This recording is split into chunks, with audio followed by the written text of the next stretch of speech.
देख रहे हैं मुरादाबाद प्रहरी न्यूज, हर खबर पर नजर। अयोध्या में भव्य दिव्य राम मंदिर में विराजमान रामलला के अखंड ज्योति व भोग राग के लिए राजस्थान के जोधपुर से 7 कलश में 200 किलोग्राम शुद्ध देसी घी, जो गायों के दूध से निर्मित है, उसे श्री राम जन्मभूमि ट्रस्ट को सौंपने के लिए लाया गया।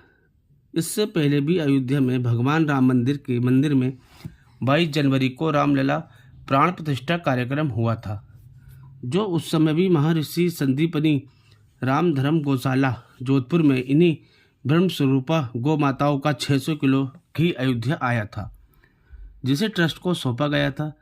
लगभग 1400 किलोमीटर की यात्रा कर राजस्थान के जोधपुर से घी लेकर अयोध्या पहुंचे।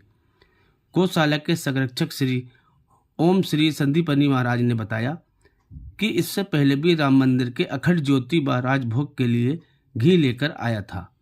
मेरी गौशाला में निरक्षित देसी को माता हैं, जिन्हें सड़क से उठाकर गौशाला में लाते हैं और उनकी सेवा देखभाल करते हैं।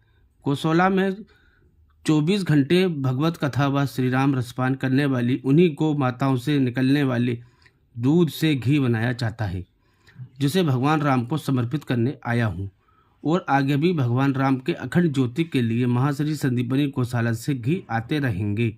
अयोध्या से सुबोध श्रीवास्तव की रिपोर्ट।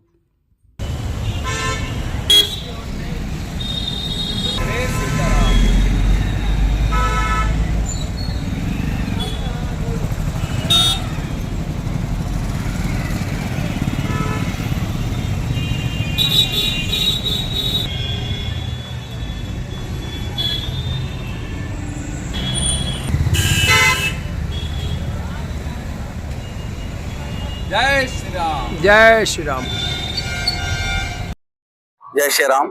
मैं राजस्थान जोधपुर से आया हूँ। पहले भी आपने सुना देखा है कि प्राण प्रतिष्ठा के समय 600 किलो घी अखंड ज्योत के लिए प्रथम आरती के लिए आया था बैलगाड़ी रथों के द्वारा, और पिछले वर्ष भी 2024 27 नवंबर को घी लेकर निकला था 200 किलो, और इस वर्ष वापिस ध्वजारोहण हुआ है। और हमारी ही गौशाला के द्वारा जो राम मंदिर रामलला के गर्भ गुफा में मंदाग्नि जो जोत जलती है, उसमें अपनी ही गौशाला की देसी गौ माताओं का घी उपयोग लिया जाता है। तो पिछले वर्ष 200 किलो लेके आया, इस वर्ष भी लगभग 200 किलो आया है 7 कलशों के अंदर। और हमारी गौ माताओं की विशेषता, गौ माता तो गौ माताएं हैं जिसमें देवी देवता समस्त देवी देवता निवास करते हैं, मगर हमारी बनार गौशाला की गौ माताओं की कुछ खासियत है कि 2400 घंटे 365 दिन श्रीमद् भगवत गीता सुनती है।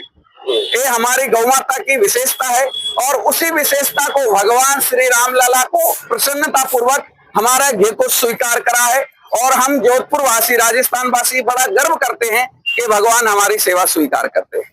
अच्छा, ये घी कहाँ सौंपेंगे महाराज? हम जो रामलला मंदिर ट्रस्ट के बाबूजी चंपत राय जी हैं, उनको सौंपेंगे घी कल सवेरे।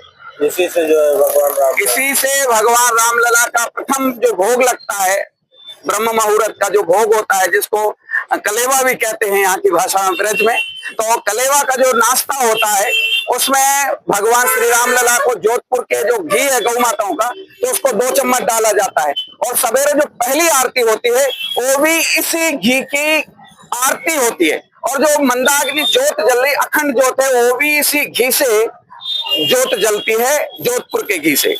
और हमारी समस्त गौ माताएं देसी हैं, जो आधा लीटर 1 लीटर घी दूध देती हैं। हमारे यहाँ कोई भी 5 लीटर 10 लीटर की गाय नहीं है, समस्त देसी गौ माताएं हैं। और बड़ा गर्व है कि हमारे लिए भगवान ने सेवा दी है और हम उसको स्वीकार करते हैं, और जब तक ईश्वर चाहेगा तब तक ये घी जोधपुर से आता रहेगा, सतत निरंतर आगे भी पहुंचाने का प्रयास करेंगे। ये उन गौओं का है जो गौ माता जो है रामधुन सुनती है। हाँ, श्रीमद् भगवत गीता सुनती 24 घंटे। हाँ, कभी भी बंद नहीं होती। और ये गौ माता वो हैं जो रोड पे एक्सीडेंट हो जाती हैं, उन गौ माताओं को हम उठा के लेके आते हैं, इलाज करते हैं, स्वस्थ करते हैं, और जब वो ठीक हो जाती हैं तो कोई अगर बच्चे को जन्म देती हैं तो दूध देने लगती है, उन्हीं गौ माताओं का ये दूध एकत्रित करके और घी बनाते हैं। हम कभी भी लोगों के फोन आते हैं कि घी बेचोगे क्या, तो हम घी नहीं बेचते। लोगों ने बहुत कीमत लगाई, मैंने कहा जो भगवान को सौंप दिया वो सौंप दिया, अब हम किसी को दे नहीं सकते क्योंकि ये भगवान को अर्पित की हुई चीज है। क्या नाम महाराज जी आपका? मेरा नाम ओम श्री श्री महर्षि संदीपनी राम महाराज। किस संस्था वो है आपका? मेरी गौशाला है ओम श्री श्री महर्षि संदीपनी राम धर्म गौशाला, बनार, जोधपुर, राजस्थान।